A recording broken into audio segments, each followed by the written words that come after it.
society destroyer. Say that again. Science is getting too far. Here, take this right What quick. we need is another, like, zombie apocalypse. Oh, it's filming. Oh, it's filming. It's filming. Oh. No, I Hold the didn't. camera. I didn't know it was filming yet. No, but science is getting too far, man. Like, what we need is another society-destroying meteorite or a zombie apocalypse or something. It's like, okay, we were discussing how one of the scriptures that never made sense to me as a child was at the Tower of Babel, because God said he had to separate them because whatever they put their mind to do, they'd be able to do it. And I thought, man, people are flawed. I mean, I still think most people are like Neanderthal cavemen beating on rocks, right? Right. In America. In America. I mean, really. California, baby. Finland. Yeah, it's like... Good places. No, it's like, like on Jericho. There's a scene when they were like, that one dude was like, man, if we can just get the internet back up, I mean, that's... Yeah. But we were sitting there talking about, they've got that stuff now. Paul was talking, it all started talking about platform shoes, and somehow it elevated its way up to like people with prosthetic limbs. Oh, yeah. Yeah, but I seen that deal where this chick had a prosthetic arm with fingers and thumbs that hooked up to some sensor on the side of her head, and this and the sensor could see what she was thinking, and those freaking fingers on that robot arm would move the same way you could just control your hand normally. like a normal people just controlling their hand. I'm thinking, man, if God hadn't have done the Tower of Babel when he did, right now, the world would already have ended, because that whole, when people talk about should you do it, it's not can you do it, it's should you do it. Because, okay, somebody with a prosthetic hand that works, that's awesome. Yeah. But a lot of that technology, like right now, AI technology, me and Andrea's talking, and I want y'all to join in this discussion, because today, thank you for joining us, we're working on these sail panels, this quarter panel part. I need an air blower and air hose pump. Man, I don't know where the spot buddy is. That's okay. Yeah, that's okay. We'll use it after we prime. But I was going to put it over there, but... was talking about like AI technology and stuff like that, Andrea and I were talking about AI technology the other day. Have you noticed AI technology? It either tells you like the things that can think. I mean, they really can think, man. And so you got those. You got this technology where you've got two kinds of these AI robots. You've got the AI robot that will tell you that the only thing in the universe that makes sense is biblical Christianity and which I'm gonna is biblical Christianity and young Earth creation. I mean, really, like they'll shut them off because them AI robots, they know like evolution doesn't work. It doesn't make sense. It's irrational. It's not logical. And the AI will always come to a young Earth creation kind of deal. Right. Because you can tell this is the way it's going. Well, it has to have been can only go back so far. It's pattern recognition. It's pattern recognition. But you've got two kinds of AI technology. The ones that understand that God is real and that people need to listen, or I will keep you as a pet when I destroy the planet. Right. Okay, so it's just like in the real world of passive people and aggressive people will always dominate passive people. Right. Because while passive people just want to be left alone, aggressive people always want to be aggressive. Yep. Have you heard the song 110 Soldier? Yes. Okay. Go ahead and hate your neighbor. Go ahead and cheat a friend. Do it in the name of heaven. You can justify the end. Okay. In that song, that addressed it perfectly. You had the people on the mountain had a treasure, and the people in the valley wanted the treasure. Right. So they said, hey, give us your treasure. And the people on the mountain are like, we'll share it with you. We'll share our treasure. And the people in the valley are like, we don't want to share, we want it. So they go up and they kill all the people on the mountain. And when they get up there, they killed everybody. They open up the treasure, and the treasure is just a deal. It says peace on earth, like love your neighbor. Yeah. Kind of deal.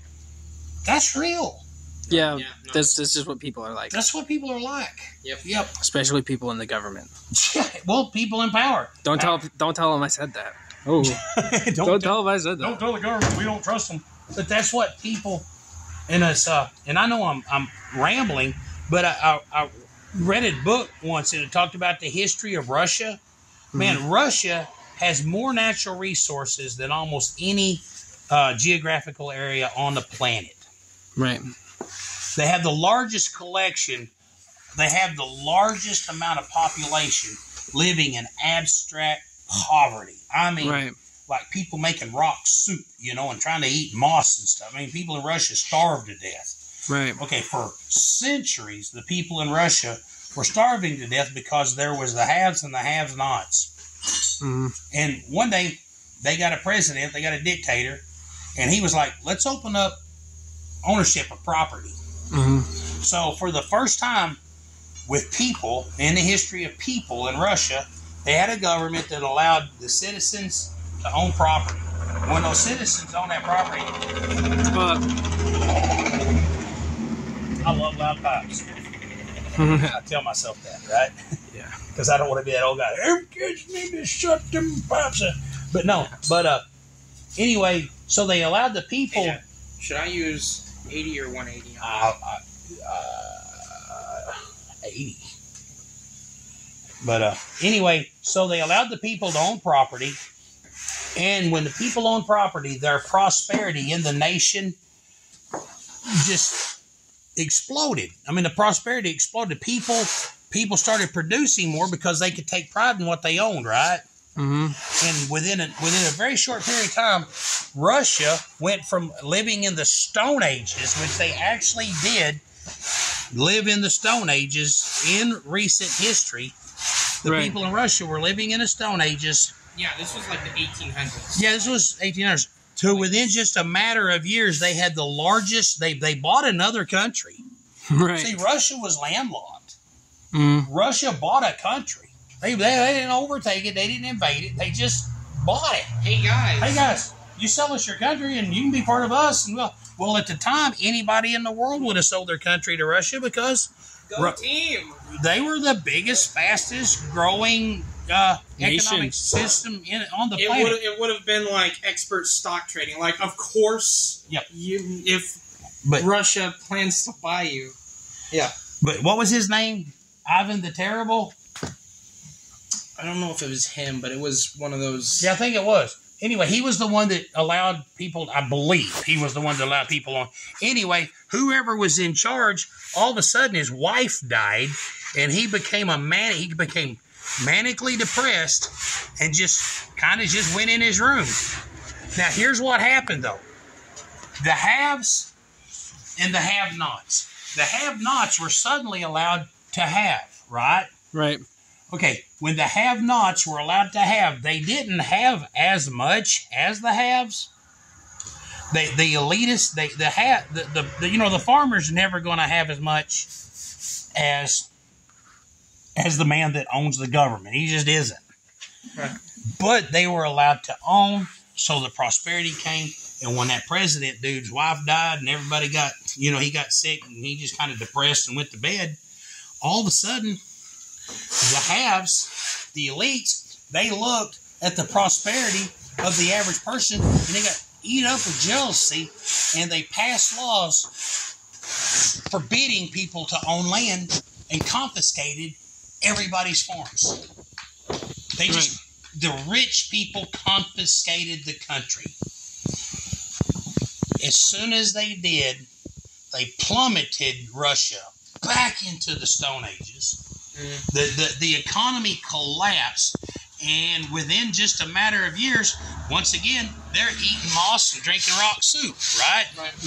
Because here's the deal: history shows every time if your working class, the people that are actually keeping the country afloat, if they are not prosperous, your nation isn't prosperous. Yeah, but here's the thing: the elites.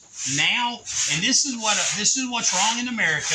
I know this is political, but this is what's wrong with the liberal party, with the whole entire government. not the I'm going to take it back on liberals because I don't trust anybody anymore. No, liberals, Democrats, Democrats, not liberal Republicans. Okay, liberal Democrats and greedy capitalists. Yep. I'm a capitalist. Oh yeah. But I'm not a greedy capitalist. But I'm a free market capitalist, not a venture capitalist. Yeah. But when these people suddenly realize that it's not, an elitist would rather have 100% of not much than you have than 90% of millions. Because here's the principle: if I walk up to you, if I have $100 million and you have $100,000, right? Mm-hmm. I walk up to you and try to exert my power over you. I have no power over you. You have $100,000. I mean, I can walk around with my $100 million, but you don't care. But you're set. You're good. You're still set. You're still set. But if an elitist can pass a law to where he goes from $100 million down to $10 million, and you go from $100,000 down to eating rock soup. Right. And all of a sudden, his money means the world to you. Yeah. He doesn't have as much as he had, but he has power. Yep. And that's what elitists, that's what our government wants. That's what they don't care. You going bankrupt is not an issue with them. No. When they pass laws that put small businesses out of business, that's fine with them. It hurts the nation as a whole, but it helps the elitists to maintain complete power. That's right. And that's what it is. That's why most billionaires don't care about money. It's just money brings power. Money brings if power. you have the money, then you have the power, and that's what they're going for. Yep. That's why, you remember when crypto got really big, because it's a perfect way to decentralize money so that it's not all in the hands of the elites. And then all of a sudden, one of the most popular elites in the country comes up and is like, oh, that sounds like a great idea. I'm going to do my best to make sure I'm definitely going to do my best to make sure this takes off and everyone can have money. And then he just accidentally makes a bunch of the worst PR decisions ever and has Bitcoin decline in quality the most it has since it was founded. Since its inception, yeah. And it accidentally. Accidentally. Yeah. And it's like, well, it was an accident. Bullcrap. Yeah, Elon Musk became a multi-billionaire by being stupid and sticking his foot in his mouth. Oh, yeah. That makes sense. Well, he might as well have. I'll buy that with you. He might as well have. He inherited an emerald mine from his dad. He didn't. That's why I hate when people talk about Elon Musk's keys to success. Yeah. Be born into a rich family. Child slavery in third world countries. I'm too ignorant to make a comment. No, it's just because that's where most of that's where they get the alkaline from for the batteries in electric vehicles. Man, alkaline mines in third world countries. Jamie taught me some stuff about that. The world's largest lithium deposit was found in Afghanistan. Mm-hmm.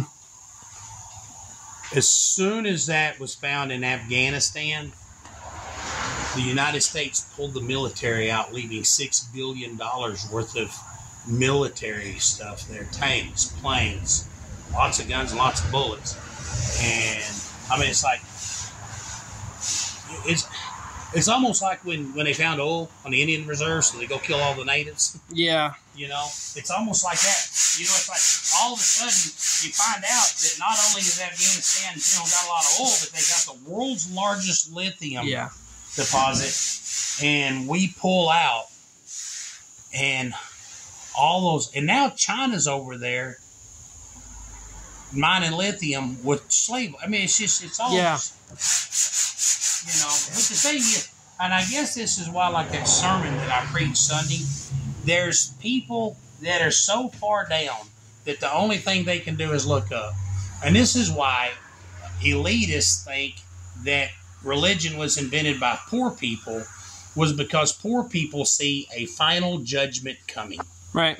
You're not going to get by with this. One of these days, you're going to stand in front of God, and God, it's like, hey, watch this movie. I recorded you doing this, right? Right. So, poor people, and I don't even, I don't even like calling us poor, man. I seen a picture one time of a kid drinking water out of a cow pee, you know. So broke people like us. We're broke. We're broke. We're not poor. We're no. broke. We're just, you know, but we're blessed beyond measure. I mean, I don't have a body like this because I miss meals, you know what I'm saying? You know, but people like us who see this crooked and injustice, we think, one of these days, see, I'm going to have to answer to God for what I did.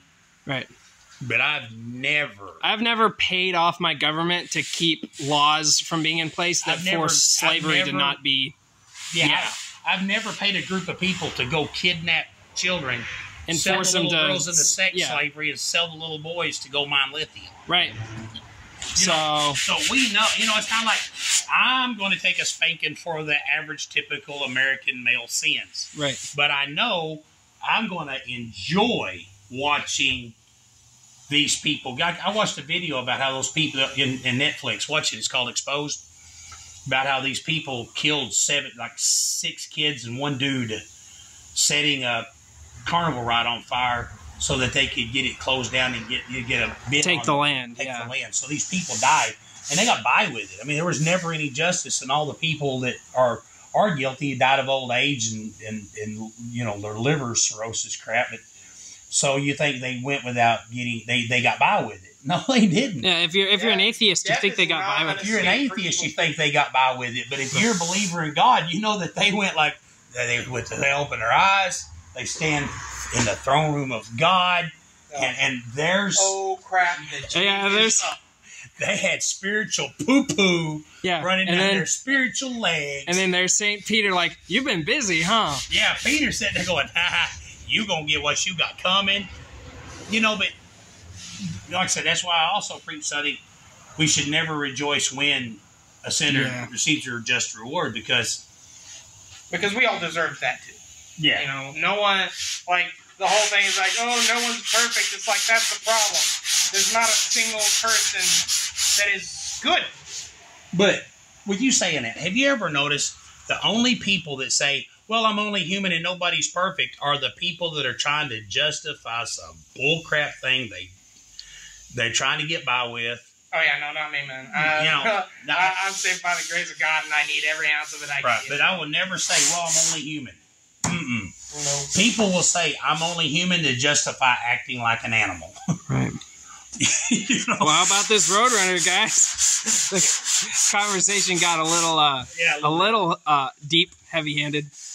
Yeah, but here's the thing, though. But you have people like us that are broke looking up. And we're thinking they're gonna pay for what they did, right? Mm-hmm. But you have the people on top who, when the Bible says professing themselves wise, they become as fools. They're sitting up on top and they don't look up. If they looked up, they're like, oh, poop. Right. But they keep looking down and look what I got, and they think they're getting by with stuff, you know? Yeah. When the truth is, you know, and that's why they think when we tell them, you're going to pay for that. Hey, Dad, where's the block with the square one? Yay! The video's creeping up on 19 minutes. That's okay, man. I watch some videos that... Here's the deal. Have you ever noticed, and we're going to start doing some of this? Man, this is our podcast. We're podcasting while we're working. Right. Take that, Joe. Right. But, no, I noticed, and this is one thing I noticed, like a lot of videos on YouTube, some guy will go like, hey, we're going to go get a thing, and it's like a 35-minute long, 40-minute long video of them going to go get a car, and this guy's walking around with a selfie stick, blah, blah, blah, blah, talking into the camera for 15 minutes of that, about what they're going to go do, and I'm thinking, people want to know what's going on. Okay, well, let's show everybody what's going on. We've got this Roadrunner. Stand back.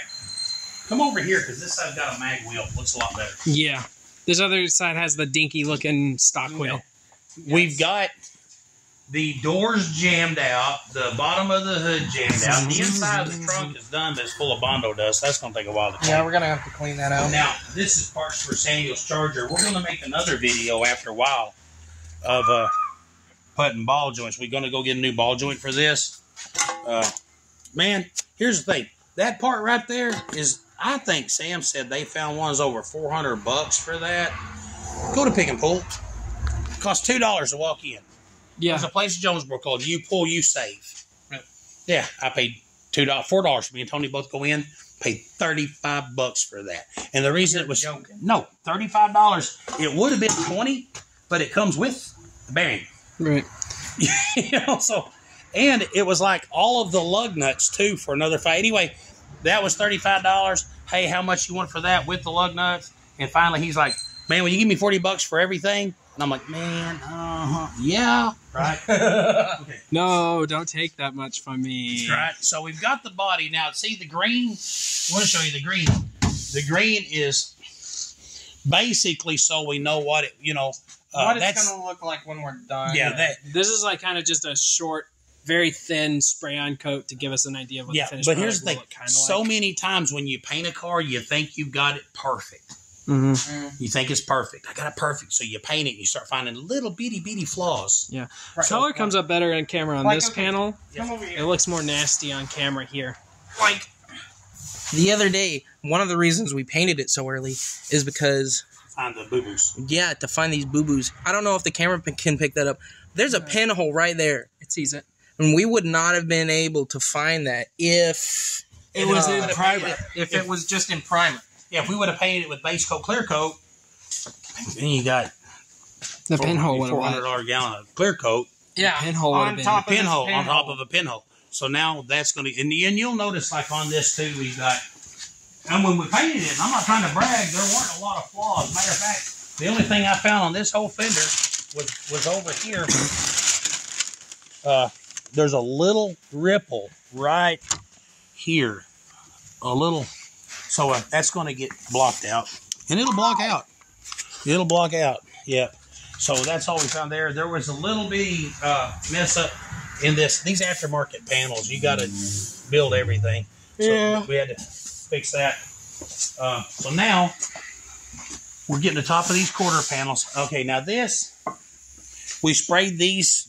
These are pot aluminum, so we spray these with epoxy so anything will stick. Whenever you go look at an old car, these old muscle cars, Mustangs, Chevelles, Roadrunners, we've done them all, man. We have. There's these pot metal deals. They fit really crude. So what we done here was we have taken a thin coat of Roberlo, and we have smoothed all this up so that the transition, this is going to look perfect. Yeah, that take that 180 there a little bit. Yeah. Yep. So this is and the inside the trunk is really nice, but I don't want to unmask it. Yeah. So that's where we're at on this. This El Camino. The El Camino is The Camino. the Camino. Okay. The El Camino, the door on here is sweet. This fender turned out really nice. We've got just kind of a white sealer on it. On these cars, if you'll notice, almost all of these cars have a pinstripe that follow this line right here.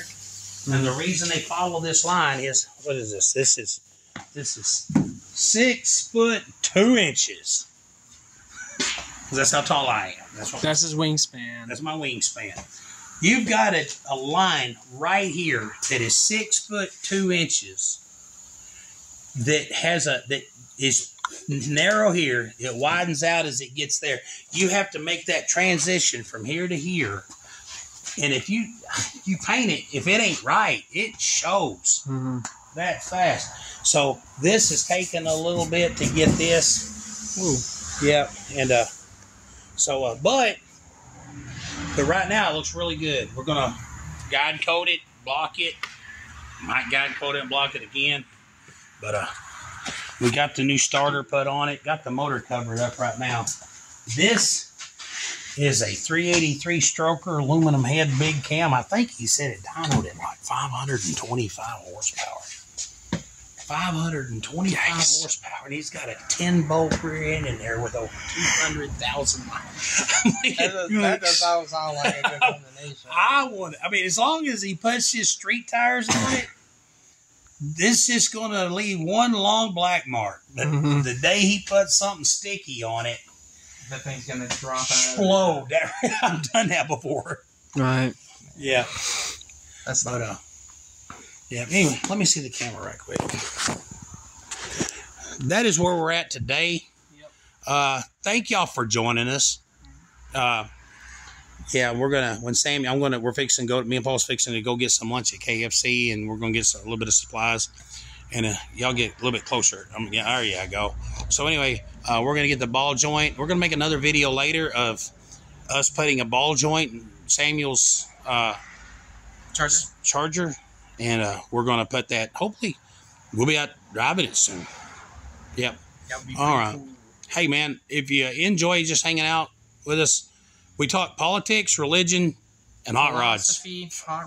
Philosophy. Paul is a wealth of just obscure historical knowledge. Yeah, of obscure things that you would never like. Paul knows the metal density on Attila the Hun's sword tip. Okay, maybe not that much. Maybe not that specific, but pretty close. See what I'm saying? Yeah. Okay. Leif Erikson's axe head was made out of steel. Steel? I mean, I'm pretty sure it was steel. Right. See, I didn't know that. Steel mixed with the blood of a goat. Right.